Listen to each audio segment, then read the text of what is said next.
다음 순서는 실천하는 가톨릭 영성 시간입니다. 이 시간 가톨릭 안의 영성이란 무엇인가, 그리고 실천하는 방법은 무엇인가에 대해 조민현 요셉 신부와 김선미 아가다 수녀께서 함께 풀어주시겠습니다. 가톨릭 방송 애청자 여러분 안녕하십니까? 오늘은 실천하는 가톨릭 영성의 조민현 요셉 신부입니다. 김선미 아가다 수녀입니다. 오늘은 실천하는 가톨릭 영성의 12번째 시간으로 성체 조배에 대해 공부해 보겠습니다. 이 성체 조배는 3번에 걸쳐서 나눠 보겠는데, 이번 시간에는 성체 조배의 의미와 성체 성사의 의미에 대해 살펴보겠습니다. 성체 조배가 무엇이냐? 조배라는 말은 그대로 풀면은 자녀들이 아침에 일어나서 부모님께 무난 인사를 드리거나 신하들이 임금님께 예를 드리는 것을 말합니다. 그러면 성체 조배란 감실 안에 모셔진 성체께 인사를 드리는 겁니다. 성체 조배란 성체 안에 계신 그리스도를 방문하는 것이고, 성체 안에 계신 예수님께 흠숭과 존경하는 마음을 가지고 대하는 것으로 성체 신심 행위 가운데 하나입니다. 교회에는 신자들이 성당에 와서 감실에 모여진 성체 앞에 무릎을 꿇고 성체 조배를 함으로써 성체에 현존하시는 그리스도께 흠승과 사랑을 표현하는 성체의 신비를 더욱 깊이 깨닫게 되도록 권장하고 있습니다. 이는 공동 전례 시간 이외에도 성체 안에 예수님을 만나기 위함이고, 성당 안에 감실을 설치한 이유도 바로 신자들의 성체 조배를 위함입니다. 복자 야고보 알베리온에는 성체 조배에 대해서 이렇게 말했습니다. 성체 조배는 예수 그리스도와 우리의 온 존재가 만나는 순간입니다. 피조물이 창조주를 만나는 때입니다. 병자가 영혼의 의사를 만나는 때입니다. 가난한 사람이 부유한 분에게 도움을 청하는 때입니다. 목마른 사람이 샘물을 마시는 때입니다. 유혹당하는 사람이 안전한 피난처를 찾는 때입니다. 눈먼 사람이 빛을 찾아가는 때입니다. 마음이 혼란한 사람이 길을 발견하는 때입니다. 어리석은 사람이 지혜로운 분을 만나는 때입니다. 미천한 사람이 모든 것이 되어주시는 분을 만나는 때입니다. 괴로운 사람이 위로자를 만나는 때입니다. 젊은이가 삶의 방향을 찾는 때입니다. 다른 모든 행위의 결실을 한데 모아 수확을 거두는 때입니다. 성체 조배가 이렇게 중요하다고 하더라도 저희가 성체 성사의 의미를 제대로 이해 못한다면 성체 조배를 제대로 할 수가 없습니다. 가톨릭 성가 161번에 보면은 성체를 찬송하세라는 노래가 있습니다. 하늘의 별들을 누가 셀 수 있는가? 이만큼 무수히 성체를 찬송하세. 강변의 모래알 헤아릴 수 있는가? 이만큼 무수히 성체를 찬미하세. 바다의 물방울 누가 셀 수 있는가? 이만큼 무수히 성체를 찬송하세.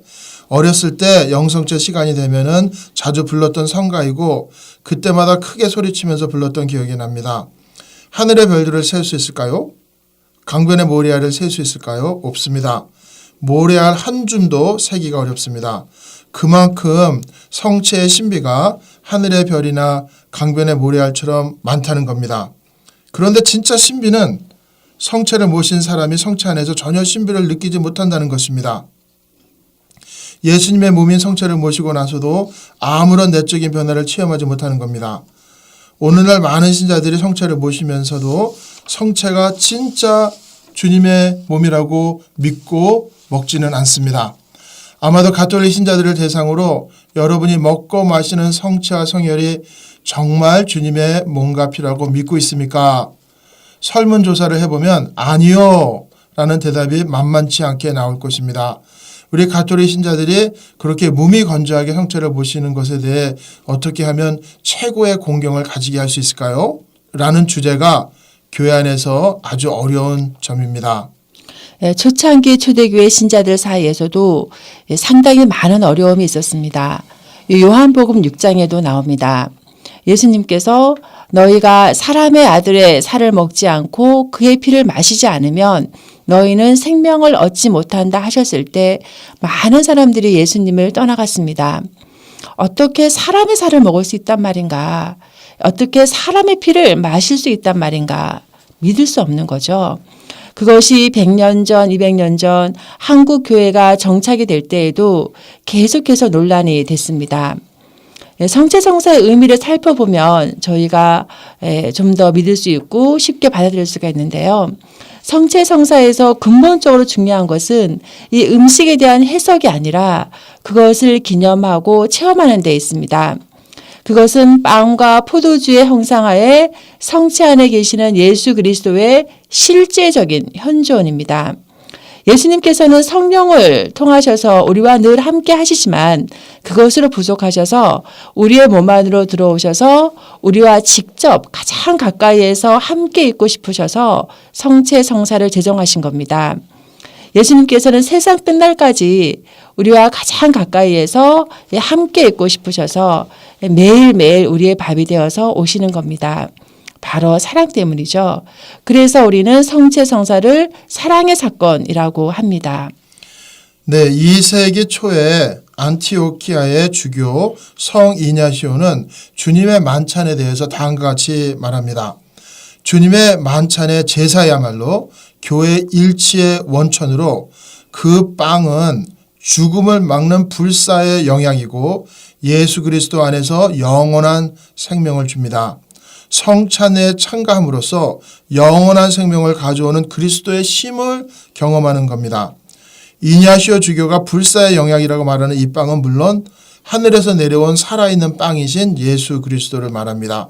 성체에 대한 제2차 바티칸 공의회의 가르침에 의하면 성체는 바로 그리스도교 생활 전체의 원천이고 절정이고 교회 생명의 원천이고 그리스도 공동체 건설의 중심이며 선교 활동 전체의 원천과 정점이라고 했습니다. 성체 성사가 이렇게 중요하다고 하더라도 하루 종일 미사를 드릴 수는 없습니다.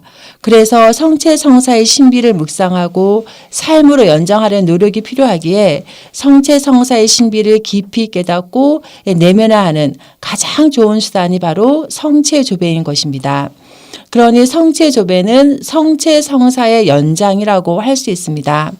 이러한 성체 조배는 주님의 사랑을 느끼는 시간이고 또 최후의 만찬 때 예수님께 바싹 기대어 주님과의 친밀한 만남을 가졌던 사도 요한처럼 바로 그렇게 예수 그리스도께 바싹 기대어 주님의 무한한 사랑을 느끼는 시간이라고 할 수 있습니다. 그럼 다음 시간 계속하여 성체 조배에 대해 말씀을 드리도록 하겠습니다. 안녕히 계십시오.